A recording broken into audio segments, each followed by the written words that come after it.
కొంచెం బిజీ ఉండి ఇవ్వట్లేదులే. మెసేజ్కి రిప్లై అవ్వనంత బిజీనా? అవును. ఇప్పుడేంటి, ఇక నుంచి నా బిహేవియర్ ఇలానే ఉంటది. మా ఇంట్లో మ్యాచ్ చూసారు, సెట్ అయిపోయింది కూడా. అయినా మా ఇంట్లో నేను ఒప్పుకోరు కూడా.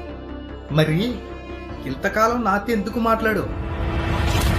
అవును మాట్లాడా. అయితే ఏంటి, నా కళ్ళు మూసుకుపోయి మాట్లాడా. నీకు దండం పెడతా నా ఊస్తి. ఎందుకు ఇంత కఠినంగా మాట్లాడుతున్నావు చైత్ర? అయినా నీతో మాట్లాడడం నాది బుద్ధి తక్కువ.